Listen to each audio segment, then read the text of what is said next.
ये आकाशवाणी रायपुर है। प्रादेशिक समाचार बुलेटिन के साथ मैं विभाष कुमार झा।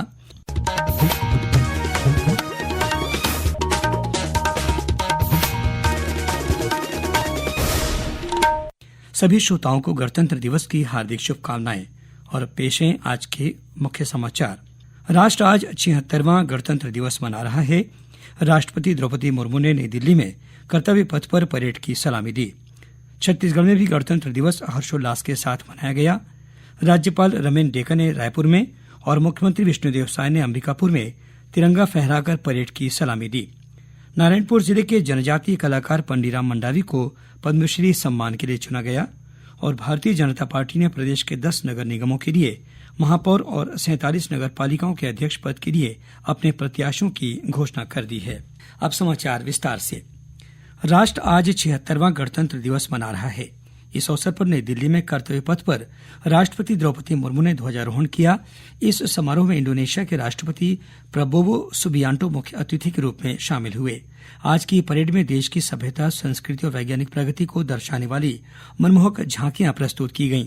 परेड में 300 कलाकारों ने देश भर के वाद्य यंत्रों की धुन पर सारे जहां से अच्छा का प्रदर्शन किया। समारोह के दौरान हेलीकॉप्टरों ने ध्वज की आकृति में पुष्प वर्षा की। इस वर्ष की परेड में छत्तीसगढ़ सहित विभिन्न राज्यों से 10,000 विशिष्ट अतिथि आमंत्रित किए गए थे। इनमें सरपंच, हथकरघा और हस्तशिल्प कारीगर, स्व सहायता समूहों के सदस्य, आशा और आंगनबाड़ी कार्यकर्ता तथा सड़क निर्माण से जुड़े कामगार शामिल थे। इससे पहले प्रधानमंत्री नरेंद्र मोदी ने राष्ट्रीय समर स्मारक जाकर देश के लिए अपने प्राणों की आहुति देने वाले शहीदों को पुष्पांजलि अर्पित की। छत्तीसगढ़ में भी गणतंत्र दिवस हर्षोल्लास के साथ मनाया गया। राज्यपाल रमेन डेका ने राजधानी रायपुर के पुलिस परेड मैदान में ध्वजारोहण कर परेड की सलामी दी। परेड निरीक्षण के दौरान मुख्य सचिव अमिताभ जैन और पुलिस महानिदेशक अशोक जुनेजा भी उपस्थित थे।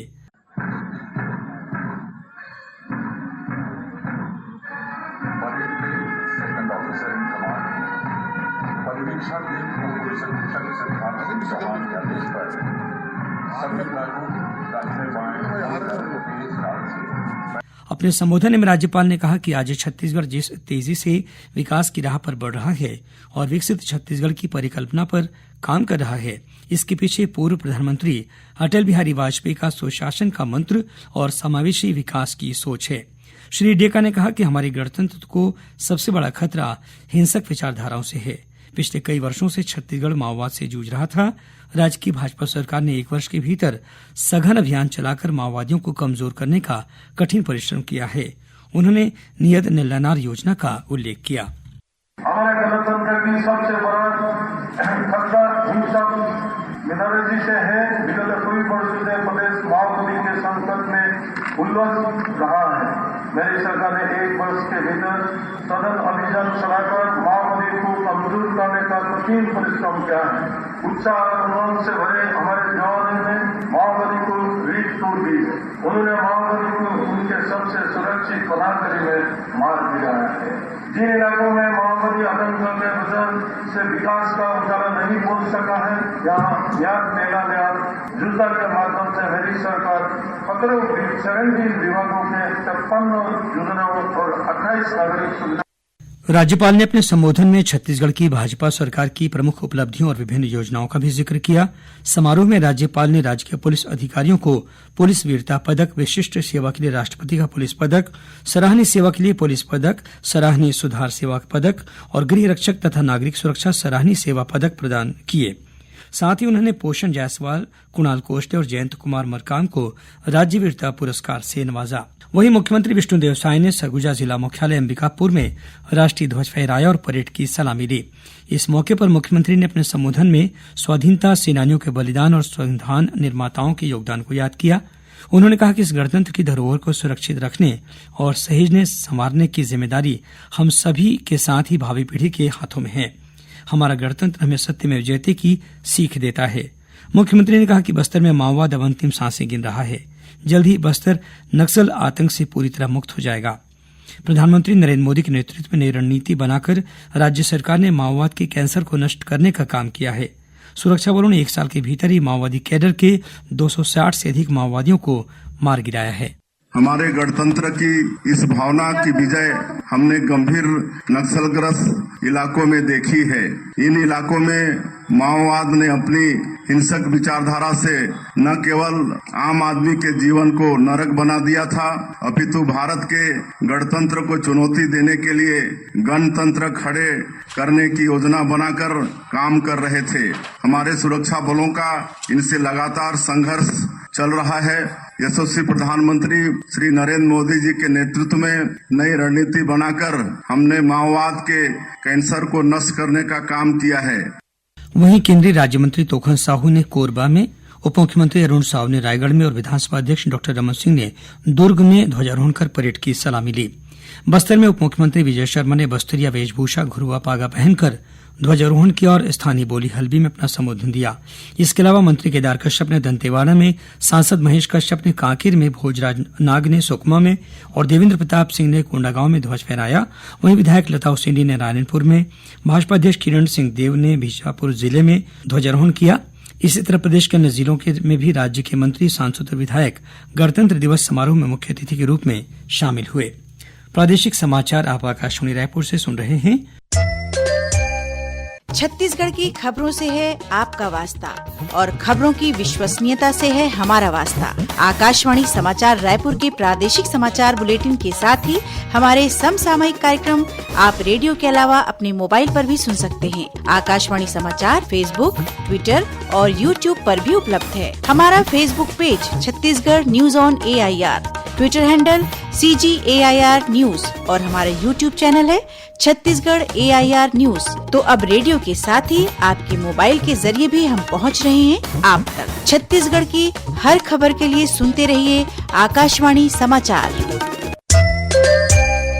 और अब आगे बढ़ते हैं बाकी के समाचारों की ओर। गणतंत्र दिवस के अवसर पर राष्ट्रपति श्रीमती द्रौपदी मुर्मू ने छत्तीसगढ़ पुलिस के 22 अधिकारियों और कर्मचारियों को वीरता पुरस्कार प्रदान किए। इनमें 11 अधिकारियों और कर्मचारियों को वीरता पदक और 10 अधिकारियों कर्मचारियों को सराहनीय सेवा पदक प्रदान किया गया। इसके साथ ही पुलिस मुख्यालय की विशेष शाखा में पदस्थ निरीक्षक महेश राम साहू राष्ट्रपति का विशिष्ट सेवा पदक प्राप्त करने वालों में शामिल रहे। सराहनीय सेवाओं के लिए पदक पाने वालों में अतिरिक्त पुलिस अधीक्षक सुरक्षा ज्ञानेन्द्र कुमार अवस्थी भी शामिल हैं।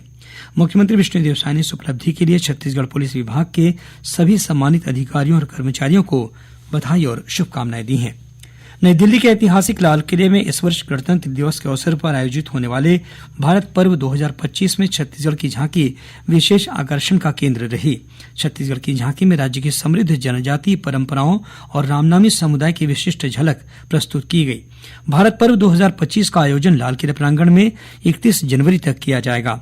इस दौरान छत्तीसगढ़ सहित देश के विभिन्न राज्यों की झांकियां भारत की सांस्कृतिक विविधता और विकास यात्रा को प्रदर्शित करेंगी।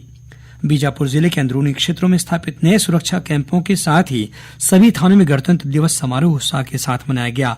वहीं माओवादियों के PLGA बटालियन क्षेत्र में स्थापित नए सुरक्षा कैंप चिन्नेगेलूर, गुंडम, छुट्टबाई, कोंडापल्ली, वाटेवागु, जड़पल्ली, कावड़गांव, कावरगट्टा, पीड़िया और गोरना गांवों में भी कई दशकों के बाद ध्वज फहराया गया।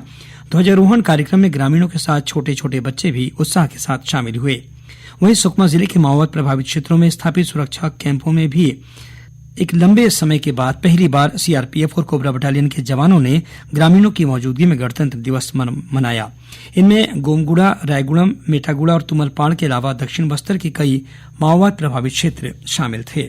राष्ट्रपति द्रौपदी मुर्मू ने वर्ष 2025 के लिए 139 पद्म पुरस्कार प्रदान करने की मंजूरी दी है। इस सूची में 7 पद्म विभूषण, 19 पद्म भूषण और 113 पद्मश्री पुरस्कार शामिल हैं। पुरस्कार पाने वालों में 23 महिलाएं भी हैं। छत्तीसगढ़ के नारायणपुर जिले में रहने वाले पंडीराम मंडावी को पद्मश्री सम्मान के लिए चुना गया है। ये प्रतिष्ठित सम्मान उन्हें पारंपरिक वाद्य यंत्र निर्माण और लकड़ी की शिल्पकला के क्षेत्र में उनके उल्लेखनीय योगदान के लिए दिया जाएगा। पंडीराम बताते हैं कि उन्होंने करीब 16 साल की उम्र में बांसुरी सहित विभिन्न पारंपरिक वाद्यों को बनाना शुरू किया था। उन्होंने बताया कि सांस्कृतिक राजदूत के रूप में वे 8 से अधिक देशों में अपनी कला का प्रदर्शन कर चुके हैं। मैं तो 15-16 साल से मैं काम चालू किया।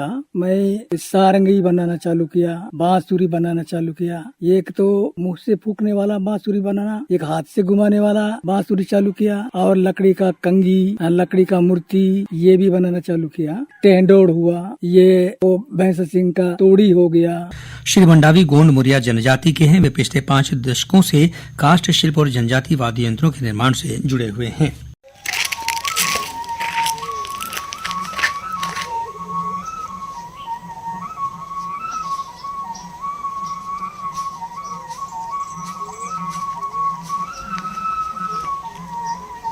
नगरीय निकाय चुनाव के मद्देनजर भारतीय जनता पार्टी ने प्रदेश के 10 नगर निगमों के लिए महापौर प्रत्याशियों का ऐलान कर दिया है। इनमें 5 महिला प्रत्याशी भी शामिल हैं। रायपुर से भाजपा ने नगर निगम की नेता प्रतिपक्ष मीनल चौबे को अपना प्रत्याशी बनाया है। वहीं दुर्ग में अलका बाघमार, बिलासपुर में पूजा विधानी, राजनांदगांव से मधुसूदन यादव, अंबिकापुर से मंजूषा भगत, जगदलपुर से संजय पांडेय, धमतरी से जगदीश रामू रोहरा, रायगढ़ से जीवर्धन चौहान, कोरबा से संजू देवी राजपूत और चिरमिरी से राम नरेश राय को भाजपा ने अपना प्रत्याशी बनाया है। वहीं भाजपा ने 47 नगर पालिका अध्यक्ष पद के लिए अपने प्रत्याशियों के नामों की घोषणा कर दी है। ये सभी नाम पार्टी के प्रदेश अध्यक्ष किरण सिंह देव ने जारी किए हैं।